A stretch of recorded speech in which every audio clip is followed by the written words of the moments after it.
கர்த்தராகிய இயேசு கிறிஸ்துவின் இனிய நாமத்தினாலே உங்களை வாழ்த்தி உங்களை ஆசீர்வதிக்கிறேன். தேவனுடைய பிள்ளையே, இன்றைக்கு அநேக காரியங்களை குறித்து நம்மோடு கூட பேசுகிறார். ஜனங்கள் இன்றைக்கு ஒவ்வொரு நாளும் ஆகாரம் இல்லாமல் அலைந்து திரிவதை பார்க்கிறோம். சிந்தித்து பாருங்கள். யுத்த களத்தில் காணப்படுகிற யுத்தங்கள், இப்படி பல விதத்திலே மக்கள் ஆகார பஞ்சத்தில் இருக்கிறதை குறித்து வாசிக்கிறோம். எனக்கு அன்பான தெய்வ பிள்ளையை, இன்றைக்கு சிந்தித்து பாருங்கள். இஸ்ரேலுக்கும் பலஸ்தீனாவில் நடக்கிற யுத்தங்களை நாம் சிந்திக்கும் பொழுது ஜனங்கள் ஒவ்வொரு நாளும் ஒவ்வொரு ஆகாரத்துக்காக அலைந்து திரிகிறான். ஸ்ரீலங்காவிலே பஞ்சம், எங்கு பார்த்தாலும் பஞ்சத்தின் சூழ்நிலைகள். ஆனால் கர்த்தருடைய வசனம் சொல்லுகிறது, நீதிமான் ஒரு நாளும் பசியினால் வருந்த விடார். நீதிமானை கர்த்தர் கைவிடார், பசியினால் வருந்த விட மாட்டார்.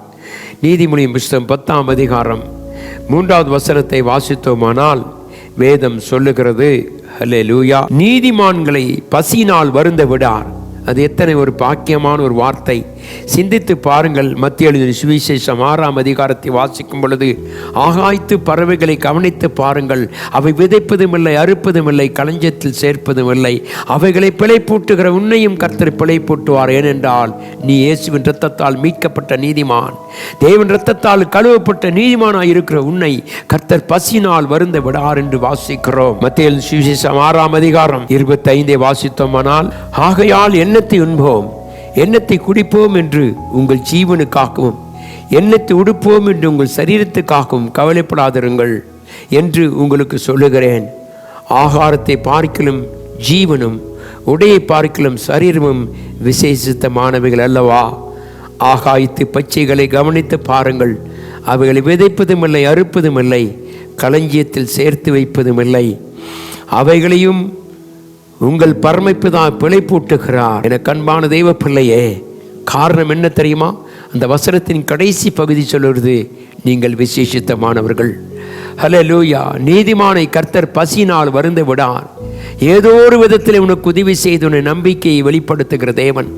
இந்த காலைவெளியிலே சொல்லுவோம், கர்த்தாவே, இந்த உலகத்திலே காணப்படுகிற பட்சிகளுக்கு நீர் அப்படிப்பட்ட ஒரு ஆகாரத்தை கொடுப்பீரானால், இரத்தத்தால் கழுவப்பட்டு ஆராதிக்கிற தெய்வ பிள்ளைகளை நீர் ஒருபோதும் பசியினால் விருந்த மாட்டேன். என் வசனத்தினாலே உன்னை நான் திருப்திப்படுத்துவேன் என்று சொல்லுகிறவர் கர்த்தாவை ஸ்தோத்திரம். ஆண்டவரே, இந்த காலைவெளியிலே கர்த்தரை நடத்துகிற ஒரு கிருபையை பார்.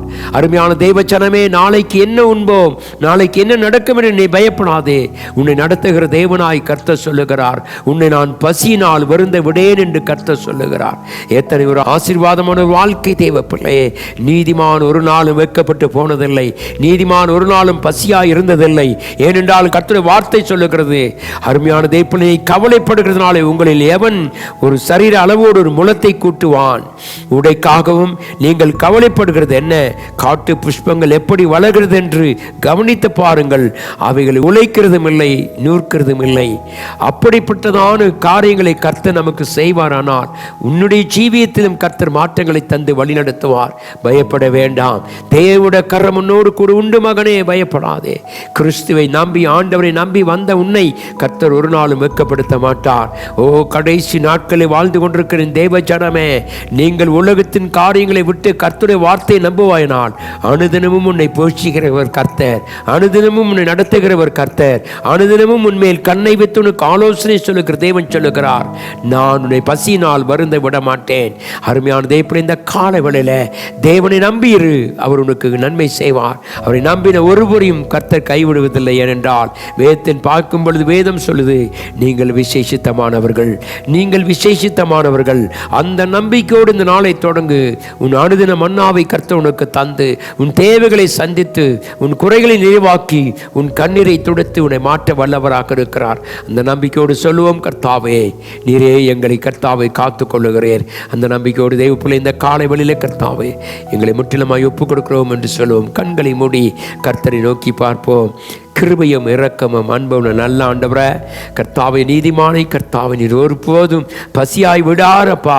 வேதம் சொல்லுகிறது, எங்கள் பசியாய்ப்பா, ஆத்துமாக்களில் நீர் விடுதலை தந்த தேவன், எங்கள் சரீரத்துக்கும் நீர் ஆசீர்வாதத்தை கொடுக்கிறதுக்காக உமக்கு நன்றி. ஆசீர்வதியும் கர்த்தாவை, தொடர்ந்து உம்முடைய கரம் எங்களோடு கூட இருக்கட்டும். நிறைய வழி நடத்தி பாதுகாத்துக் கொள்ள முடியாது. இயேசு கிறிஸ்துவின் வல்லமையுள்ள நாமத்தில் ஜெபிக்கிறேன். ஆமென்.